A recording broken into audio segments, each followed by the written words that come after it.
welcome back to my channel, or welcome if it's your first time here. I'm Lindsay, and I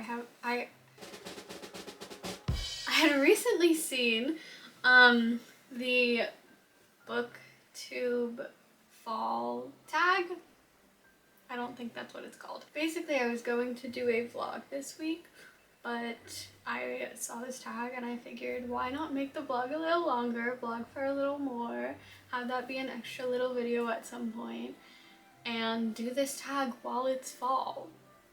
I love a good book tag. I love to do the mid-year freakout. I love to do the end of year. I did the booktube newbie tag, so if I'm finding tags, I'm gonna do them. I just am. So apparently this is actually called the Finally Fall book tag, and it was, according to this blog I'm looking at, bookswithbunny.com, it was originally created by Alina Molina on booktube. Have I done this before? I don't think I have. But I'm gonna go through here, I'm gonna answer the questions and talk about books. Okay, question 1 says, in fall, the air is crisp and clear. Name a book with a vivid setting. So, I read fantasy books. I think most have vivid settings, because every world to me has a different vibe. When I go back, for a lack of better words, when I go back and revisit the book, it just feels different. There's and a lot of it is because of the setting. Like, I would say they all have a different vivid, not all, I don't want to be mean, but the ones that don't do the world building as well, it doesn't end up being like that. But it's just my brain just kind of jumps back into that world when I'm reading the book. So the Folk of the Air, that has a very vivid setting to me. The Lord of the Rings obviously has a vivid setting. I mean, anything Emily Wilde has a vivid setting. Once Upon a Broken Heart, that's very different than the other fantasy. It has more of a fairy tale, but it's also different than what the Carnival series setting is in my head. And then One Dark Window, that has a very specific setting and vibe. And this is why I end up making a Spotify playlist for every book series and book world, because they all have different vibes and they have songs to me that match that setting, that are so vivid. I mean, Serpent and the Wings of Night is what I'm currently reading and will be done with probably soon, and even that, it's very different than these others. It's just the way my brain compartmentalizes fantasy worlds is they're all different. As they should be. At least as I think they should be. I don't know. Nature is beautiful but also dying. Whoever created this tag really said, let's not forget global climate change. Which, fair enough. Name a book that is beautifully written but also deals with a heavy topic like loss or grief. There are multiple books like this. There are many books I've read like this. But most recently, I had to grab this. There were also kids screaming outside, which, good for them. Glad they're having fun. Babel. It's such a good book. It's what I read last month, and it has hard topics, but so important. It's historical fantasy, and there are very heartbreaking moments. There's very infuriating moments, but it's so well written.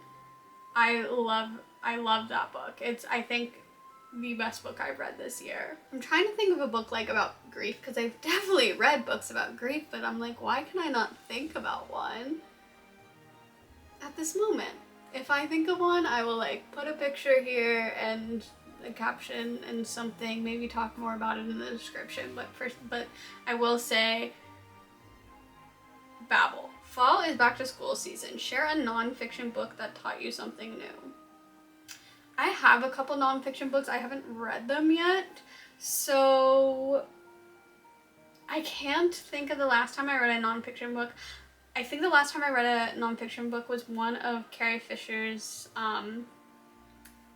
biographies, and I learned a lot about her life. So, but that was a couple years ago. I've definitely read a non-fiction book between them. At some, I had to have, but I can't think of any other than that one, because I just don't read a lot of non-fiction.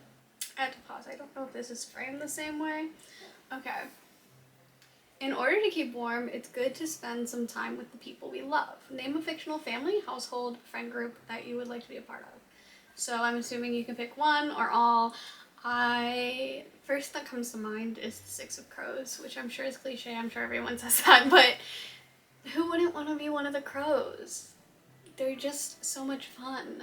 I mean, obviously they all have tragic backstories, so there's that, but like, just a group of misfits that like kind of become vigilantes, and some of them fall in love with each other. Like, it's just, that's like the first one that comes to mind. I mean, I would like to be friends with Cardigan and Jude as well. That's all I can think of, honestly. The colorful leaves are piling up on the ground. Show us a pile of fall-colored spines. So I don't know if this is just supposed to be for like vlogs, or maybe if you're doing it on Instagram or something, but I did try to make a pile.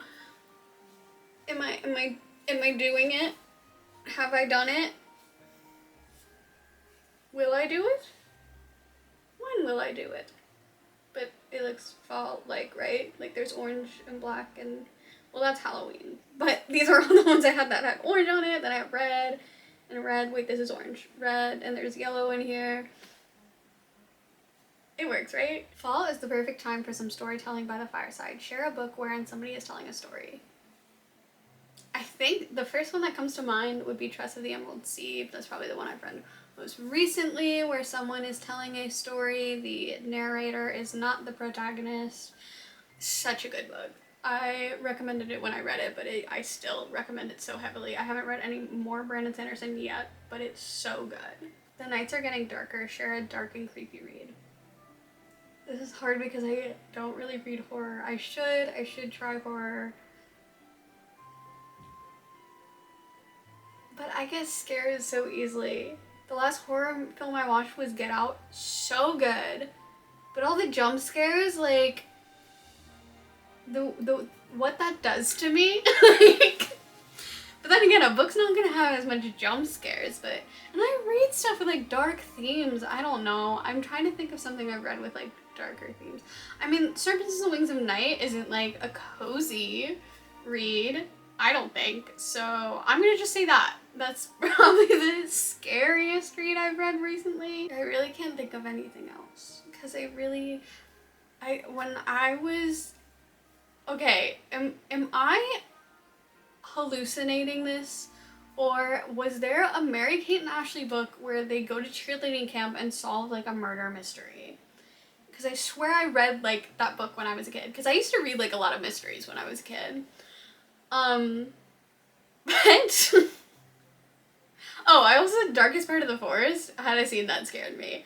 And it wasn't so much like, it was just kind of like, I just felt anxiety reading that scene. I don't know. I'll try some horror books eventually. I mean, I probably should try like Stephen King. Like I try to try like all the bigger authors, just because, you know, they're usually popular for a reason, and even if not, like, I want to be able to form my own opinions on them. The days are getting colder. Name a short, heartwarming read that can warm up somebody's cold and rainy day. So I instantly think of like contemporary romances, which I haven't liked a lot of the ones I've read recently. The Love Hypothesis was pretty good. I'm also thinking Once Upon a Broken Heart is a trilogy, but all the books are shorter. It is also YA, so it's an easier read, and I just think it's really heartwarming. Like, there are some parts that are like, will break you, but it's also extremely heartwarming. And I love a book that's both heartbreaking and heartwarming. Like, play with my emotions. Like, I want to be emotionally invested. I want it to have an emotional impact. That's so important to me. Fall returns every year. So true. Name an old favorite that you'd like to return to soon. It's the Folk of the Air. I wanted to reread it like all last year, but I did not get the chance to, and I'm hoping to return to it eventually. I'm just trying to get through my TBR. Like, there are some times where I'm like, I would like to go back and read this for some emotional support, but I also have a hard time letting myself do that when I have so many unread books, and like a list of so many books that I want to read, that it's just too many to get through in a lifetime, and that's upsetting. But I definitely will go back and reread it, because like, even after I did not bring my copies with me when I moved, I have to like slowly bring all my books over here, but like so I don't have them right now, but when I was living in the same room as them, I would often like go back and even just like reread certain parts. But I haven't been doing that recently, and I would like to.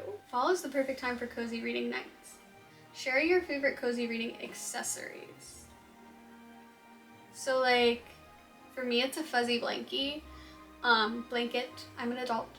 I can say blankie if I want. I just love a fuzzy blanket. You'll always catch me with a fuzzy blanket. I don't have a snooty, one of those blanket hoodies, or an hoodie, whatever they're called. I would like one. I think that would quickly become an essential for cozy reading for me. I also like to have my water bottle on me so I stay hydrated. And you know, a pillow. Like just basic cozy essentials. Some tea is nice. Where I read right now, I don't have a place to set tea. You can kind of see my bedside table is full. So but I have, like, I used to like have a cup of tea like by the couch or whatever, and I think that's a nice cozy reading, and yeah, it's a nice cozy reading accessory. I think that was the last question.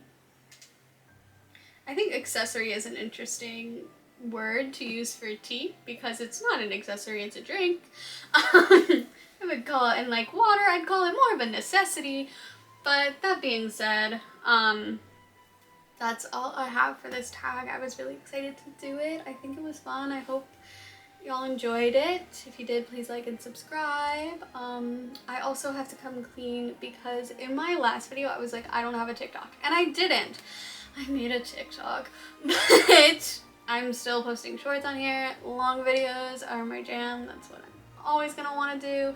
So like and subscribe. I just had to say that because I'm like, well, if you looked up Little Lady on TikTok now, you would see that I have one. But that being said, I think I even like post a lot of the videos here first, but like our shorts. I'm just kind of rambling at this point. Like and subscribe, and I'll see you in a week. You know, that good stuff. Bye!